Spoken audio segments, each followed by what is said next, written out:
Vasishta continued, O Ram, remain forever firmly established in that state of utter freedom from movement of thought, resorting to the silence of deep sleep.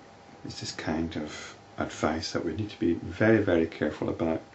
It sounds like we're being asked to become like a corpse, shutting ourselves off altogether. And that's the traditional yogic understanding. This is what you do. You physically seal all the bodily apertures and you stop the mind. From a wisdom point of view, there's no point in this whatsoever.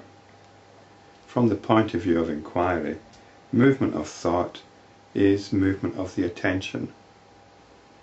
And that movement of the attention always involves identifying with something. So it's being aware of that tendency to identify with whatever the attention is directed to.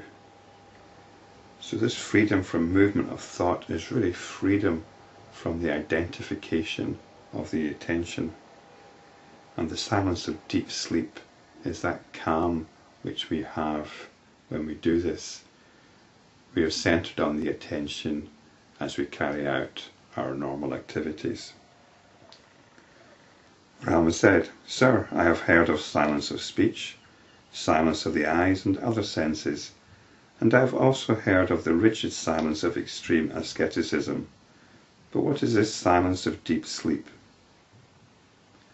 Vasishta replied, Ram, there are two types of Muni, a sage who observes Mouna, or silence. One is the rigid ascetic and the other the liberated sage. Muni is related to silence. The Buddha was also known as Sakyamuni. It means the sage of the Shakya clan.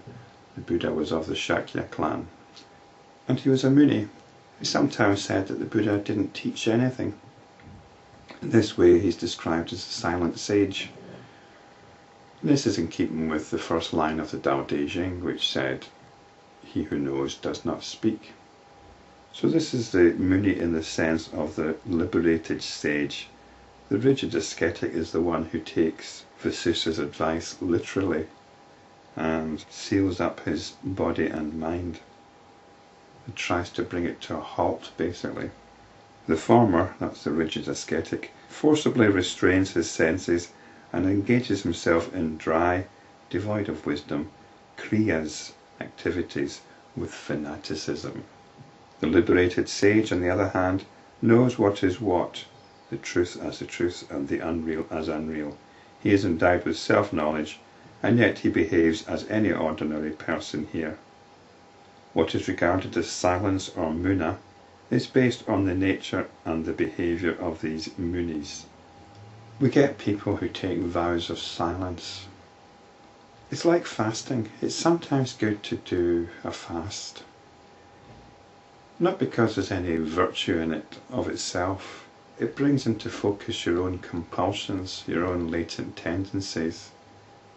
It helps you strip away any pretense you've got about yourself. It knocks your self-image on the head when you get reduced to an entity just slavering for a Mars bar or something. It's also useful to practice silence now and again, but not to the point where it becomes an inconvenience. There was a well-known guru in the 20th century who observed a vow of silence, but he had to communicate by a little blackboard that he carried around. What's the point of that? Whatever point there is, there's nothing of spiritual value about it. So it's useful practicing fasting, it's useful practicing silence, but only as a way of revealing our innate tendencies. It's extremely difficult for some people to do either of these. Some people are very identified with eating or with talking. And we all are to some extent, and it's worth abstaining now and again just to realise the extent to which we identify with these things. From the point of view of wisdom, silence is like consciousness. The silence of sound is what allows sound to happen. There could be no sound if there was no silence.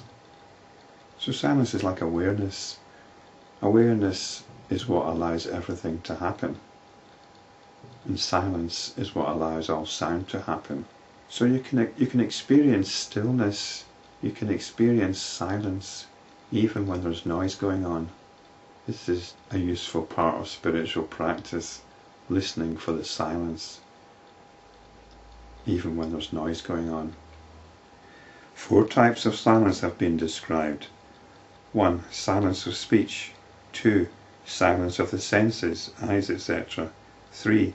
Violent restraint. As also 4. The silence of deep sleep. There is another known as silence of the mind. However, that is possible only in one who is dead, or one who practices the rigid Mouna, the kastha Mouna, or the silence of deep sleep, sushupti Mouna. Of these, the first 3 involve elements of the rigid Mouna. That's silence of speech, silence of the senses, and the violent restraint. It is the 4th that is really conducive to liberation. That's the silence of deep sleep. Hence, even at the risk of incurring the displeasure of those who resort to the first 3 types of Mouna, I say that there is nothing in those 3 which is desirable.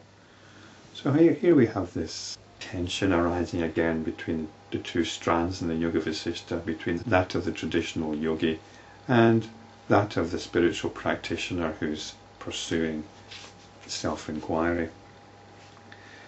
So the silence of deep sleep.